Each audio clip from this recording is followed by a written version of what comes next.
The Federal Reserve bought U.S. government bonds with freshly printed money at a staggering rate to counteract the debt deflation in 2008. Since bond prices depend on supply and demand, the extreme demand in U.S. government bonds from the Federal Reserve led to an increase in bond prices. Since bonds are fixed income investments where investors get fixed interest payments until maturity, when the prices of bonds rise, the interest rates drop. In the aftermath of the global financial crisis, bond coupon rates dropped as a result of the Federal Reserve's frantic purchasing of U.S. government bonds. This further fueled the bull run in the bond market. The Federal Reserve acted as ultimate dumb money investor that bought bonds at any price, and even announced in advance when it was about to start buying bonds through quantitative easing. Since the Federal Reserve announced every quantitative easing program down to the month they were planning to start and exactly how many billions of dollars worth of bonds they were buying every month, investors could simply front-run the Federal Reserve. They could buy bonds low and sell them high. The yield didn't matter since bonds can act as income investments but also to generate a capital gain if bonds are sold at a premium. This led to investors piling into the bond market in an attempt to profit from the ultimate dumb money investor, the Federal Reserve. The low Fed fund rate maintained by Greenspan and his successors, as well as the massive quantitative easing programs deployed by the Federal Reserve, led to a massive bubble in the bond market which we are currently still in today. Since sovereign bonds are the bedrock of the financial system and act as the risk-free rate against which all other assets are measured, everything went into a bubble. This is why the sovereign bond bubble can be seen as the everything bubble. It is the final and most systemic bubble we have ever experienced since it is happening in the most senior asset class. At the slightest hint of debt deflation, the entire bond market, financial system, and economy as a whole is at risk of collapsing. In case the bond market deflates, interest rates will increase, which means the U.S. government can't borrow money as cheaply anymore. This would exacerbate the debt problem the United States already has. If interest rates suddenly were to increase to 5 or 10%,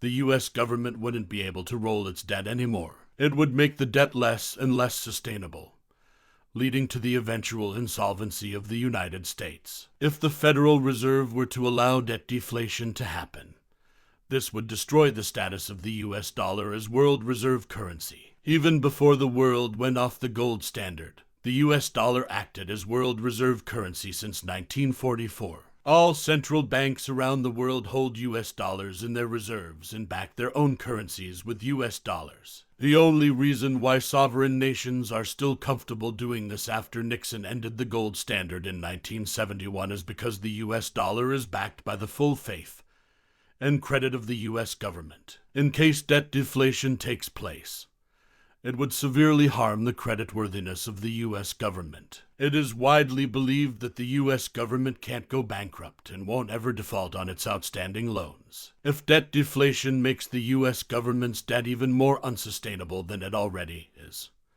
this would shatter the trust in the U.S. dollar as world reserve currency. In other words, the faith and credit of the U.S. government, which is backing the U.S. dollar, depends on how inflated the U.S. sovereign bond market remains. If the Federal Reserve lets the sovereign bond market deflate, the faith and credit of the U.S. government will collapse along with the bond market. If the U.S. government were to default on its debt, this would have equally detrimental consequences. Because of this, the U.S. government can neither default on its government debt nor let debt deflation happen. It would completely shatter the trust in the U.S. dollar as world reserve currency and lead to a global financial and economic crash of unimaginable magnitude. If any politician or central banker were to intentionally inflict this much economic pain on the United States and the world as a whole, it would mean losing their jobs, making re-election impossible, and effectively ending their careers. Since no central banker wants to go down as the person who let it happen on their watch, they will continue doing everything they can to keep reinflating the bond market. Through the continued use of extreme monetary policy and nuclear levels of quantitative easing, the U.S. dollar will continue to lose value due to inflation. In case these monetary policies become extreme enough, this could result in hyperinflation in the United States. While inflation and hyperinflation are bad, Central banks regard it as the lesser evil compared to debt deflation. With inflation, the problem can be postponed and the sovereign bond bubble can be reflated without risking an immediate collapse. Debt deflation or default, on the other hand, would lead to an immediate and serious economic crash. The Federal Reserve is stuck between a rock and a hard place. The end game of the Federal Reserve will likely either lead to debt deflation or hyperinflation. Since nobody will let debt deflation happen on their watch, a period of heightened inflation or even hyperinflation seems more likely. While real estate, stocks, bonds, and Bitcoin are expected to remain volatile in the short term, it seems that the Federal Reserve will have to inevitably continue inflating asset prices, including risk assets. It will have to keep the everything bubble inflated. The loss of trust in the US dollar as world reserve currency, whether it's caused by debt deflation, default, or hyperinflation, could increase the likelihood of hyperbitcoinization.